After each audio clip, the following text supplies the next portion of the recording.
dear students. At last class we discussed about the main overall concept of cell cycle. Okay, what is the significance of cell cycle? Which helps for growth, replication and division, right? And in the cell cycle we are seeing the two phases, interphase and M phase. And last class we discussed about the interphase. In interphase there are four phases.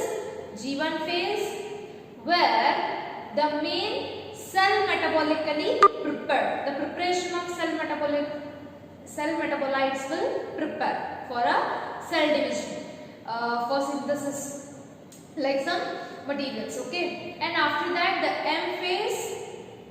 This is about the whole cell cycle. Okay, next M phase it will be cell division. After cell division it is go for G2 phase. In that G2 phase the main synthesis of proteins will be takes place. Okay, after that the S phase. In that S phase the main synthesis of DNA, that is the replication of DNA will be the single stranded. The two complementary DNA strand it become four complementary DNA. Okay, this one we called as the synthesis phase. After G0 phase it will be a resting stage and which will prepare for a growth of a cell. After it will be next go for next cell division. This is about the cell cycle. In that the main interphase they consist four phases: G1 phase, G2 phase, S phase, G0 phase. Okay, and today we are dealing about the main M phase. Okay, we are today dealing about the M phase. In that M phase is nothing but the mitotic division. This is a helps in the growth. This one we called as mitosis, also called as mitosis phase. Okay, the mitosis and meiosis both are occur in a cell only, or both are occur in a human body or the organism only. But in meiotic division, which is occur only in a reproductive cells. Okay, but body in a somatic cells, in a mitotic phase will be occurs. Somatic cell ಅಂತಂದ್ರೆ body cells, ಕೈ ಒಳಗೆ ಬರುತ್ತೆ cells. ಸಂತಾನೋತ್ಪತ್ತಿಗೆ ಸಂಬಂಧಪಟ್ಟಂತೆ testis, ovary ಇರ್ತಾವಲ್ರಿ, ಅದರೊಳಗಿನ cells ಬಿಟ್ಟು ಉಳಿದಿದ್ದ body ಒಳಗಿನ ಎಲ್ಲಾ ಸೆಲ್ಸ್ ಒಳಗೂ ಯಾವ ಕ್ರಿಯೆ ನಡೀತಿದ್ರೆ ನಮ್ಮಲ್ಲೇ ಮೈಟೋಸಿಸ್ ಸೆಲ್ ಡಿವಿಷನ್ ನಡಿಬೇಕಾದ್ರೆ ಮೈಟೋಸಿಸ್ ಅನ್ನ ನಡೆಯುತ್ತೆ. Okay, and these mitosis we called as equational division. It is called as equational division. ಇದನ್ನ 1 ಮಾರ್ಕ್ ಕೇಳ್ತಾರೆ ಅಥವಾ 2 ಮಾರ್ಕ್ ಕೇಳ್ತಾರೆ. Why mitosis called as a equational division? Why? The resulting the daughter chromosome, the daughter chromosomes are remain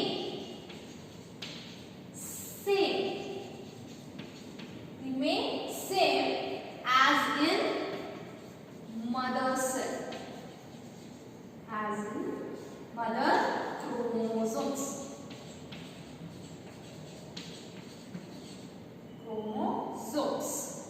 ಇದರಲ್ಲಿ ನಿಮಗೆ ಏನು ಅರ್ಥ ಅಂತ ಹೇಳಿ?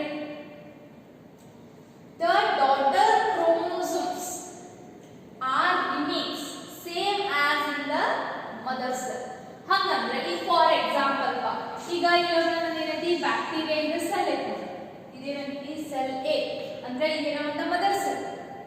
ಓಕೆ, ಯಾವ್ದು ನಮಗೆ ಡಿವಿಷನ್ ಹೆಲ್ಪ್ ಆಗುತ್ತೆ ಅದಕ್ಕೆ ನಾವೇನಂತ ಕರಿತೀವಿ? ಮದರ್ ಸೆಲ್ ಅಂತ ಕರಿತೀವಿ. ಇದ್ರೊಳಗೆ ಏನದಪ್ಪ ನಮಗ 2 ಸೆಟ್ ಆಫ್ ಕ್ರೋಮೋಸೋಮ್ಸ್ ಅಂದ್ರೆ 2 ಸೆಟ್ ಆದ ವರ್ಣತಂತುಗಳು ಅದು. ಕ್ರೋಮೋಸೋಮ್ಸ್ ಅಂದ್ರೆ ಏನಂದ್ರೆ ವರ್ಣತಂತುಗಳು. ಓಕೆ, ಈಗ 2 ಸೆಟ್ ಇದ್ರೆ ಇದೇನಪ್ಪ ಈಗ ಮೈಟೋಟಿಕ್ ಡಿವಿಷನ್ ಆಗುತ್ತೆ. ಮೈಟೋಟಿಕ್ ಡಿವಿಷನ್ ಆದ್ರೆ ಫಸ್ಟ್ ಏನಾಗುತ್ತೆ? ಸೆಲ್ 1 ಸೆಲ್ ಇದ್ದಿದ್ದ 2 ಸೆಲ್ ಆಗುತ್ತೆ. ಈ 2 ಸೆಲ್ ಆದ್ರೂ ಇದೇನ್ 2 ಸೆಟ್ ಆಫ್ ಕ್ರೋಮೋಸೋಮ್ ಇರ್ತದಲ್ಲ, 2 ಸೆಟ್ ಆಫ್ ಕ್ರೋಮೋಸೋಮ್ ಏನಾಗಿರ್ತೈತಿ? ಡಾಟರ್ ಸೆಲ್ಸ್ ಒಳಗೆ.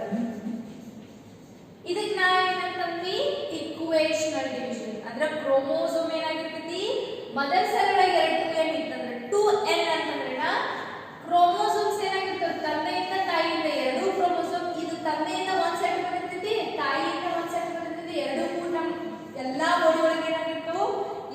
ಕ್ರೋಮೋಸೋಮ್ಸ್ ಇರ್ತಾವ ಅದು ನಮಗೆ ಗೊತ್ತಿದೆ ಆ ಎರಡು ಸೆಟ್ ಏನಾಗಿರ್ತೈತಿ ಎಲ್ಲಿ ಆರ್ಗ್ಯಾನಿಸಮ್ ಒಳಗಿರ್ತೈತಿ ಅದ ಆರ್ಗ್ಯಾನಿಸಮ್ಸ್ ಎಲ್ಲ ಮತ್ತೆ ಮೈಟೋಟಿಕ್ ಫಾರ್ ಎಕ್ಸಾಂಪಲ್ ಇದು ಮೆಲಿನ್ಸ್ಕಿ ಹೋಗ್ಬೇಕಪ್ಪ ಇದು ಮತ್ತೆ ಡಿವಿಷನ್ ಆಗಿ ಮತ್ತೆ ನಮ್ಮ ಮೆಲಿನ್ ಕವರ್ ಆಗಬೇಕು ಅಂದ್ರೆ ಏನಾಗಬೇಕು ಮತ್ತೆ ಸೆಲ್ ಡಿವಿಷನ್ ಆಗಬೇಕು ಆ ಸೆಲ್ ಡಿವಿಷನ್ ಆಗುವಾಗ ಇದೇನು ಟೂ ಸೆಟ್ ಆಫ್ ಕ್ರೋಮೋಸೋಮ್ ಇರಲ್ಲ ಅಂದ್ರೆ ಇದರೊಳಗಿನ DNA ಕ್ರೋಮೋಸೋಮ್ ಎಷ್ಟು ಸೆಟ್ ಇರುತ್ತಲ್ಲ ಅಷ್ಟೇ ಸೆಟ್ ಏನಾಗುತ್ತೆ ನಮಗೆ two daughter cell same exact copy of two daughter cell ಏನಾಗ್ತವೆ ನಮಗೆ ಫಾರ್ಮ್ ಆಗ್ತವೆ ಅದಕ್ಕೆ ಅಂತ ಪ್ರೊಸೆಸ್ಸಿಗೆ ನಾ ಏನಂತ ಕರೆದ್ವಿಪ್ಪ ಮೈಟೋಸಿಸ್ ಅಂತ ಕರೆದ್ವಿ ಅರ್ಥ ಆಗ್ತಿದ್ರಿ ಈಗ ಏನ್ರಿ daughter chromosomes the resulting where the daughter chromosomes are remains same as in a mother chromosome. This process we called as the mitosis. ಅದಕ್ಕೆ ಏನಾಗಿದೆ ಈಗ ನಿಮ್ಮ ಕ್ವೆಶ್ಚನ್ ಕೇಳಿದ್ರೆ why it is equational division because the daughter chromosome ಅಥವಾ after division the daughter chromosomes are remain same as in the mother chromosomes. Okay, ಇದನ್ನ answer ಬರೀಬೇಕು. In the next ಇನ್ನು ನಾವು ಈ ಮೈಟೋಸಿಸ್ ನ ಕಲಿಯುವ ಏನೇನಿರ್ತದೆ ಏನೇನಿಲ್ಲ ಓಕೆ ಈಗ ನೋಡಿ ಇನ್ನು ಮೈಟೋಸಿಸ್ ಅಂದ್ರೆ ಏನಾಗುತ್ತೆ ಇನ್ನು ಮೈಟೋಸಿಸ್ ಒಳಗ ಹೆಂಗ್ ಡಿವಿಷನ್ ಆಗುತ್ತೆ ಅದಕ್ಕಿಂತ first the mitosis is divisible in two part ಒಳಗೆ ಡಿವಿಸಿಬಲ್ ಆಗಿದೆ ಯಾವ ಪಾರ್ಟ್ ಫಸ್ಟ್ ಒನ್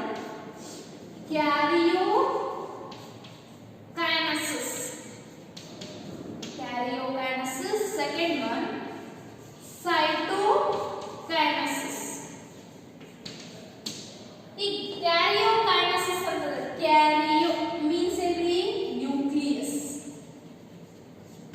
karyo ಅಂದ್ರೆ nucleus ಅಂದ್ರೆ kinesis ಅಂದ್ರೆ division karyokinesis ಅಂದ್ರೆ ಏನಂತ್ರಿ it is nuclear division ಸೈಟೋ ಅಂದ್ರೆ ಏನ್ರಿ ಸೈಟೋಪ್ಲಾಸಂ ಕೋಶ ರಸ ಕೈನೆಸಿಸ್ ಅಂದ್ರೆ ವಿಭಜನೆ ಅಂದ್ರೆ ಕೋಶ ರಸ ವಿಭಜನೆ that is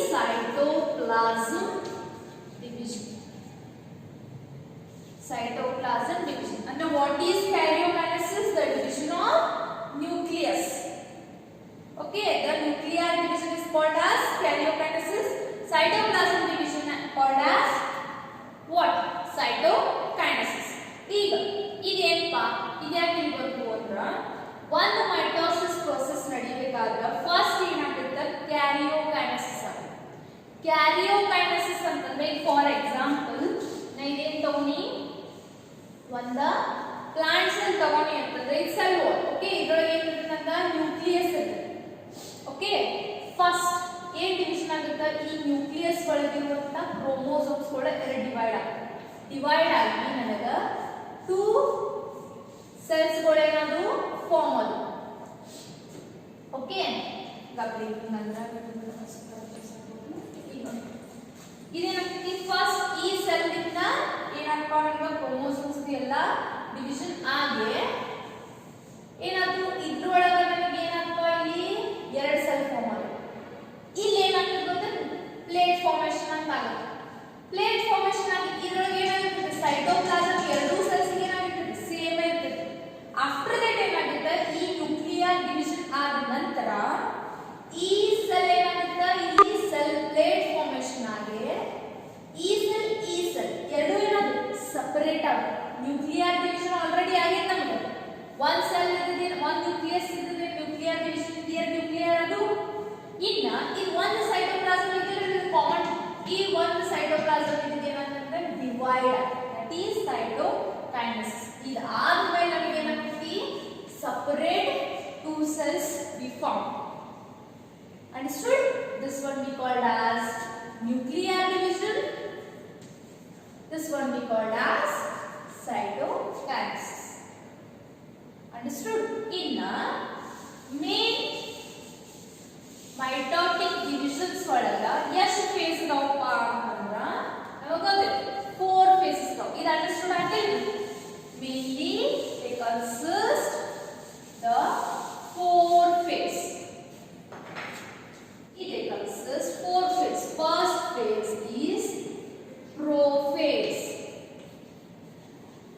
phase prophase, second one metaphase,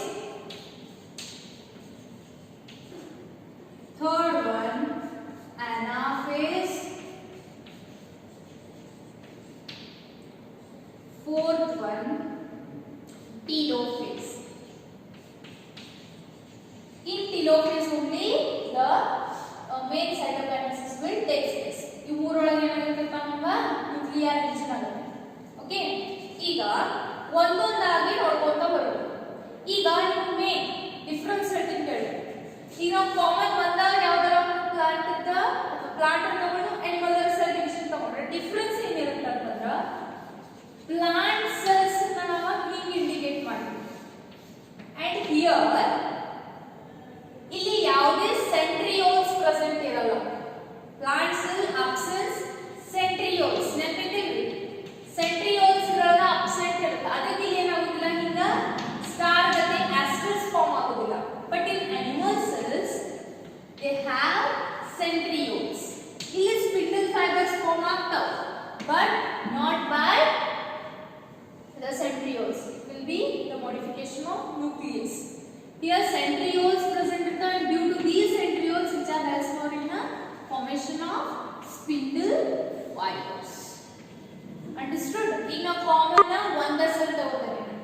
ನಾ animal cell ನಿಮಗೆ ಏನು ಮಾಡ್ತೀನಿ, ಡ್ರಾ ಮಾಡ್ತೀನಿ. ನಿಮಗೆ ಎಕ್ಸಾಮ್ ಒಳಗ ಮೈಟೋಸಿಸ್ ಇನ್ ಪ್ಲಾಂಟ್ ಸೆಲ್ ಕೇಳಿದ್ರ ಅಂತಂದ್ರ ಈ ರೀತಿಯಾಗಿ ಬರಿಬೇಕು. ಆಸ್ಟರ್ಸ್ ತೆಗೆಯೋಂಗಿಲ್ಲ. ಓಕೆ, ಒಂದು ಪ್ರೋಫೇಸ್ ಇಂದ ಎರಡು ಡಯಾಗ್ರಾಮ್ ಆಗಿ ತೋರಿಸ್ತೀನಿ ನಿಮಗೆ ಹೆಂಗೆ ತೆಗಿಬೇಕು ಅಂತ. Okay, first one is prophase.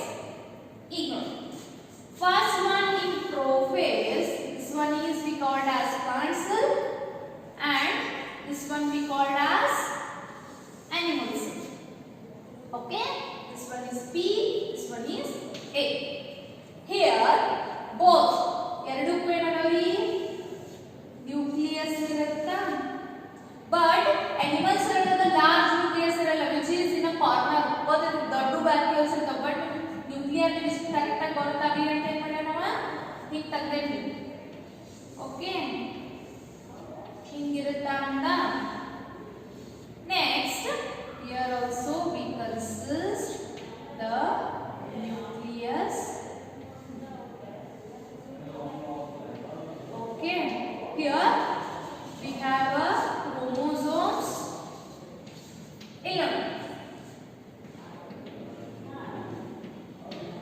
First one prophase ಒಳಗೆ ಏನು process ಆಗುತ್ತಪ್ಪ ಅಂತಂದ್ರೆ, first the chromosomes are condensed. ಏನಾಗುತ್ತೆ, condensed like structure and form thread like chromosomes. ಏನಾಗುತ್ತೆ, thread like chromosomes ಏನಾಗುತ್ತಂಗ from thread like ಏನಾಗುತ್ತೆ ಕಂಡೆನ್ಸೇಷನ್ ಆಗುತ್ತೆ, ಅಂದ್ರೆ ಡಿಕಾಯಿಲಿಂಗ್ ಆಗುತ್ತೆ. ಕ್ರೋಮೋಸೋಮ್ಸ್ ಫಾರ್ಮೇಷನ್ ಆಗಬೇಕಲ್ಲ, ಎಲ್ಲ ಏನಾಗ್ತೈತಿ ಕಂಡೆನ್ಸೇಷನ್. ಮತ್ತೆ ಏನಾಗುತ್ತೆ disappearing of what, the nuclear membrane and nucleolus. ಈ ನ್ಯೂಕ್ಲಿಯೋಲಸ್ ಮತ್ತ ಇದೇ ನಮಗೆ ಕಾಣಬೇಕಲ್ಲ ನ್ಯೂಕ್ಲಿಯರ್ ಮೆಂಬ್ರೇನ್ ಏನಾಗುತ್ತೆ, ಡಿಸ್ಅಪಿಯರ್ ಆಗುತ್ತೆ. ಅವಾಗ ಡಯಾಗ್ರಾಮ್ ಹೆಂಗೆ ತೆಗಿಬೇಕು ಅಂತಂದ್ರೆ, ಇದ ನಿಮಗೆ ಪೈಲ ಒರಿಜಿನಲ್ ತೋರಿಸ್ತೀವಿ, ಬಟ್ ನಿಮಗೆ ಆಕ್ಚುಯಲ್ ಡಯಾಗ್ರಾಮ್ ಹೆಂಗೆ ತೆಗಿಬೇಕು, ಪ್ಲಾಂಟ್ ಸೆಲ್ ಎನಿಮಲ್ ಸೆಲ್ ತಿಳಿತಲ್ಲ, ಈಗ ಒಂದ ಸೆಲ್ ನಾವೇನು ಮಾಡೋಣ ಡ್ರಾ ಮಾಡೋಣ. ಹೆಂಗೆ ತೆಗಿಬೇಕು ಅಂತಂದ್ರೆ, this one is our cell, prophase cell, this is cell membrane. ಅವಾಗ ಏನಾಗುತ್ತೆ ನಮಗೆ ಇಲ್ಲ ನೋಡಿ, disappearing of nuclear membrane ಹಿಂಗೆ ತೆಗಿಬೇಕ್ರಿ dot dot. and next the chromosomes are condensed like thread like structure ಆಗೇನಂತ condensation ಆಗ್ತೈತಿ. okay, the disappearing of nucleolus. first one ಏನಂತೀರಿ, ಇಲ್ಲಿ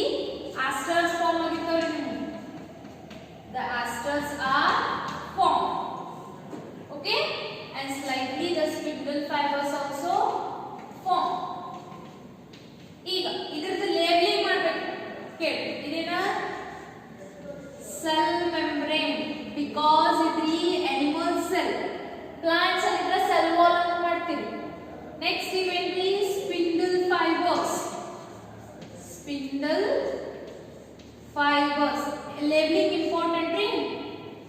ಇಲ್ಲ ನೋಡ್ರಿ ಎರಡಕ್ಕೂ ಲೇಬಲಿಂಗ್ ಮಾಡಿದ ಅಂದ್ರೆ ಡಿಸ್ appearing ಅಥವಾ disintegrate is appearing of what? Nuclear membrane and nucleolus. ಆಮೇಲೆ chromosomes ಹೆಂಗದ? Condensation of chromosomes. Understand that three? First, chromosomes ಒಳಗೆ ಏನಾಗ್ತೈತಿ? The condensation of chromosome. First point. Second point, the nuclear membrane and nucleolus get disappearing. Third point, the aster will be formed and slightly the spindle fibers also form. This one is prophase. ಇದೆಲ್ಲಪ್ಪ prophase. ಇದು important ರೀ. slightly ಒಂದೊಂದೊಂದ ಹೇಳ್ತೇನೆ. Okay, ಇವು labelling must. ನಾ ಎಲ್ಲದಕ್ಕೂ ಇವು spindle fibres ಇವೆಲ್ಲ ಮಾಡೋದಿಲ್ಲ. ನೀವೆಲ್ಲದಕ್ಕೂ important, ಇವೆಲ್ಲದಕ್ಕೂ ಮಾಡಲೇಬೇಕು. ಇನ್ನು ಈ ಕ್ರೋಮೋಸೋಮ್ ಕಂಡೆನ್ಸ್ ಅಪ್ಪ ಇನ್ನು ಪ್ರೊಫೇಸ್ ಒಳಗೆ ಇಷ್ಟು ಪ್ರೋಸೆಸ್ ಆಗ. ಇನ್ನು ನೆಕ್ಸ್ಟ್ ಮೆಟಾಫೇಸ್ ಒಳಗೆ ಏನಾಗುತ್ತೆ? ಸೆಕೆಂಡ್ ಫೇಸ್ ಯಾವುದು? The metaphase. ಇನ್ ಮೆಟಾಫೇಸ್ ಏನಾಗುತ್ತೆ ನೋಡಿದ್ರಿ? ದ chromosomes are ಅಲ್ಲ chromosomes ಗೆ ಏನಾಗಿರುತ್ತೆ? ಕಂಡೆನ್ಸೇಷನ್ ಆಗಿ ಇಲ್ಲೇನಾಗಿರುತ್ತೆ? Proper spindle fibres are form. ಏನಾಗಿರುತ್ತೆ? First proper spindle fibres are form and these chromosomes present at equatorial plane. chromosomes ನೀವು ಎರಡೇ chromosomes ತೋರಿಸಬಹುದು ಅಥವಾ 4 ತೋರಿಸಬಹುದು. ನಾವು 2 ನೇ ತಗೊಳ್ಳುವ ಅಂದ್ರೆ ಇಲ್ಲಿ ಲೇಬಲಿಂಗ್ ಈಸಿ ಆಗ್ತಿಲ್ಲ, ದರ್ಶಿಸಿ ಬಹಳ ಬಟ್ ಮುಟ್ಕೊಳ್ಳುವ. ಓಕೆ, ಇಲ್ಲೊಂದು ಕ್ರೋಮೋಸೋಮ್ ಮಾಡೋಣ ಆಯ್ತು ನೋಡಿ. ಕ್ರೋಮೋಸೋಮ್ ಮತ್ತೆ ನೋಡಿ ಸೆಂಟ್ರೋಮಿಯರ್. ನೀವು ಸ್ಟ್ರಕ್ಚರ್ ಆಫ್ ಕ್ರೋಮೋಸೋಮ್ ಕಲ್ತಿರಿ. ಇದು ಸೆಂಟ್ರೋಮಿಯರ್ ಈ ಸ್ಪಿಂಡಲ್ ಫೈಬರ್ ಗೆ ಅಟ್ಯಾಚ್ ಆಗಿರುತ್ತೆ. ಬಿಕಾಸ್ ದೀಸ್ ಸ್ಪಿಂಡಲ್ ಫೈಬರ್ಸ್ ಈ ಸೆಂಟ್ರಿಯೋಲ್ ಹೋಲ್ಡ್ ಮಾಡಿರ್ತೀವಿ. ಅಂಡರ್ಸ್ಟುಡ್? ಫಸ್ಟ್ ವರ್ಡ್ ಅಂದ್ರೆ ಫಸ್ಟ್ ಪಾಯಿಂಟ್ ಏನ್ ಬರೀತೀರಿ?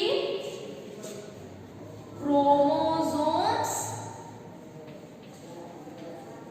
are at ಎಲ್ಲಿರ್ತಾವೆ? equatorial. They are at equatorial plane. The chromosomes are equatorial plane. And next ಏನಾಗಿರ್ತೈತಿ?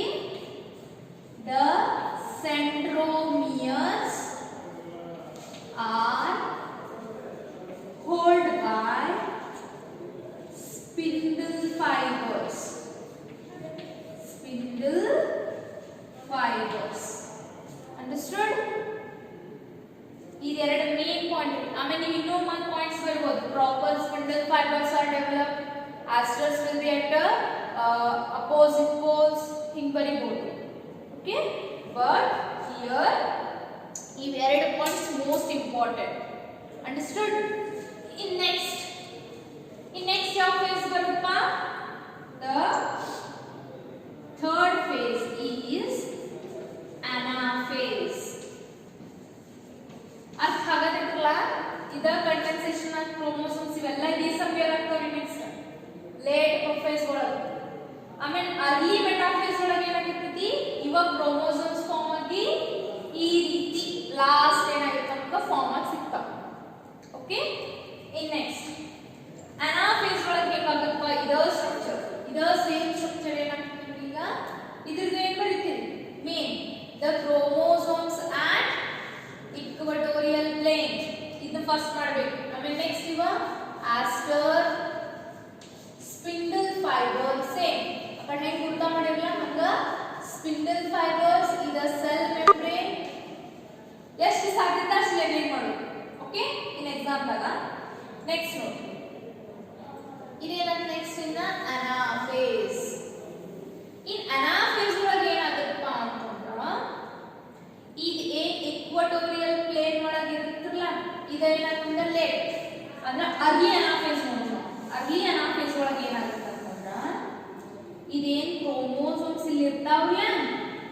ಎದಕ್ಕೆ attach ಆಗಿರ್ತಾವ ಅಂತ ಹೇಳಿದೆ ನಾನು, which are attached to a spindle fibers, right? ಆಮೇಲೆ ಏನಾಗುತ್ತೆ, these centromeres ಕಾಣಿಸಕತ್ತವ್ರಿ, these centromeres get divides, these centromeres get divides to form two chromatid formation ಆಗ್ತದೆ. ಏನ್ form ಆಯ್ತು, ಇಲ್ಲಿ ಡಿವೈಡ್ ಆದ್ಮೇಲೆ ಏನ್ ಸ್ಟ್ರಕ್ಚರ್ ಬರುತ್ತೆ ನೋಡ್ರಿ, ಇಲ್ಲಿ if they get divide, ಇಲ್ಲಿ ಏನಾಗುತ್ತೆ, ಟೂ ಸೆಂಟ್ರೋಮಿಯರ್ಸ್ ಏನಾದ್ರು ನಮ್ಗೆ ಸಪರೇಟ್ ಆಗುತ್ತೆ. ಹಂಗ ಏನಾಗ್ತಾವ, ಟೂ ಸೆಂಟ್ರೋಮಿಯರ್ ಫೋರ್ ಆಗಿರ್ತದೆ chromosomes, they get separated to form chromatid. ಏನಾಗಿ ಫಾರ್ಮ್ ಆಗ್ತಾವು, ಕ್ರೋಮ್ಯಾಟಿಡ್ ಆಗಿ ಫಾರ್ಮ್ ಆಗ್ತಾವ. ಆಮೇಲೆ these opposite ಇದು ಯಾವಾಗ ಡಿವಿಷನ್ ಆಗುತ್ತೆ ಅಂತಂದ್ರ, ಇವೇನ್ ಬೋತ್ ಆಸ್ಟರ್ಸ್ ದಾಗ ಅವೇನಾಗ್ತಾವು, ಜೋಸೆತ್ ಏನ್ ಮಾಡ್ತಿರ್ತಾವ, ಅಟ್ರಾಕ್ಟ್ ಮಾಡ್ತಿರ್ತಾವ, ಪುಲ್ ಮಾಡ್ತಿರ್ತಾವ. Okay, due to that pullness they get separate or they get divide at a equatorial plane. Divide ಆದ್ಮೇಲೆ ಅವು ಅಪೋಸಿಟ್ ಪೋಲ್ ಏನ್ ಜಸ್ಟ್ ಇರ್ತವೆ, ಅವಾಗ ಏನ್ ಫಾರ್ಮ್ ಆಗ್ತದೆ, ಹೇಗಾಗುತ್ತೆ ನೋಡ್ರಿ chromosomes at ಎಲ್ಲಿರುತ್ತ, at pole region ಏನಾಗ್ತವೆ, ನಮ್ಮ chromatids will form. ಇದೇನಾಗ್ತದೆ, ಹಿಂಗ್ ಫುಲ್ನೆಸ್ ಆಗೋದ್ರಿಂದ they get ಹಿಂಗ್ ಫುಲ್ ಆಗ್ತದೆ, ಹಿಂಗಲ್ಲ. ಯಾಕಂತಂದ್ರೆ ಆರ್ಮ್ ಮತ್ತು ಔಟ್ಸೈಡ್ ಇರುತ್ತೆ.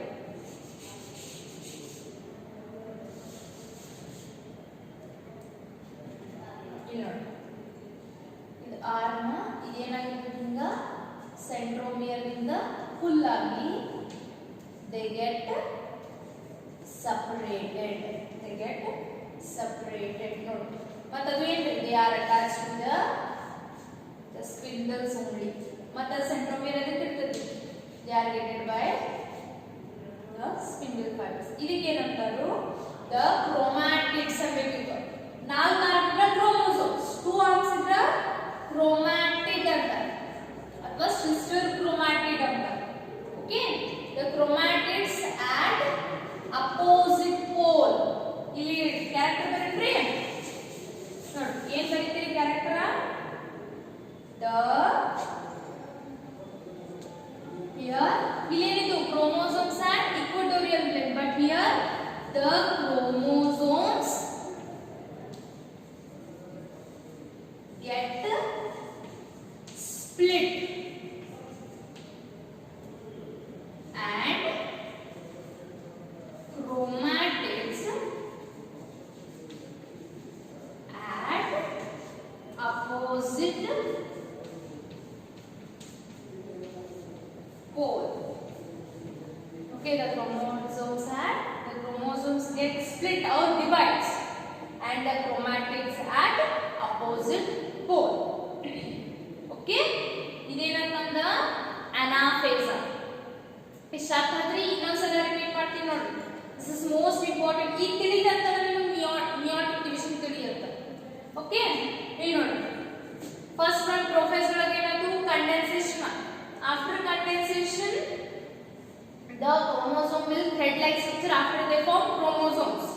ಆ chromosomes ಇದ್ದು ಏನಾದ್ರು equatorial plane ಒಳಗೆ ಬರ್ತದೆ ಮೆಟಾಫೇಸ್.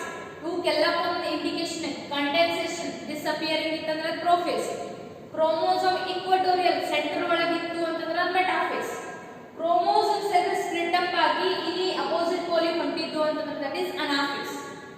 ಎರಡೂ ಸ್ಪ್ಲಿಟ್ ಅಪ್ ಆಗಿ ಎರಡು ಸೆಲ್ಸ್ ಗಳು ಫಾರ್ಮ್ ಆಗಿದ್ರು ದಟ್ ಇಸ್ ಟಿಲೋಫೇಸ್. ನಾವು ಟಿಲೋಫೇಸ್ ನೆಕ್ಸ್ಟ್ ಕಲಿತೀವಿ. ಇವು ಮೂರು ಇಂಪಾರ್ಟೆಂಟ್ ರೀ, ಇವು ಮೂರು ಅಂಡರ್ಸ್ಟ್ಯಾಂಡ್ ಅದು.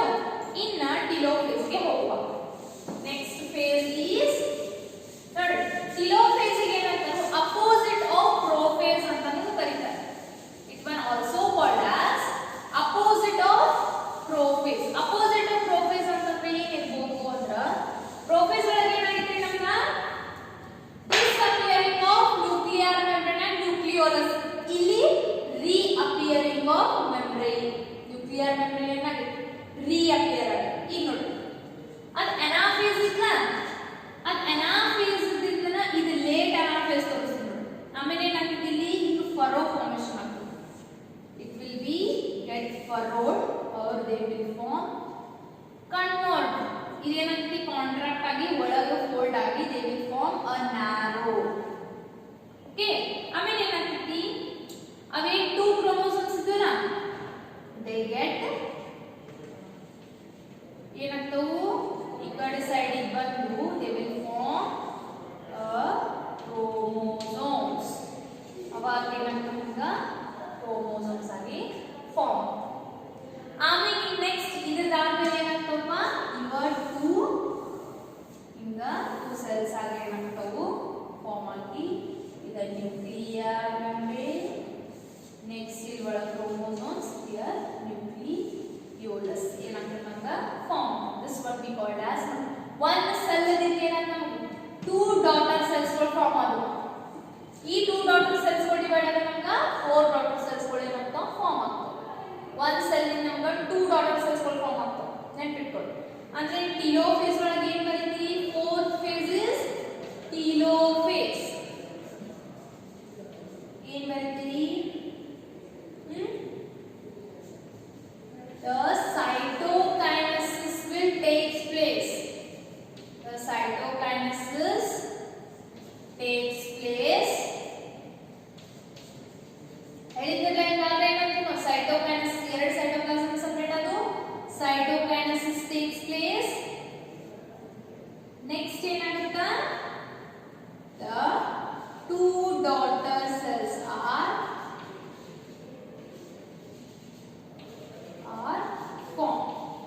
ಇದೇನಾಗ್ತಿನ animals plants ಅಲ್ಲಿ ಒಂದು ಸ್ಪೆಷಲ್ ಕ್ಯಾರೆಕ್ಟರ್ ಇದೆ. ಏನು ರೀತಿ ಅಂತಂದ್ರೆ here the cell wall which form cell plate formation ಆಗುತ್ತೆ.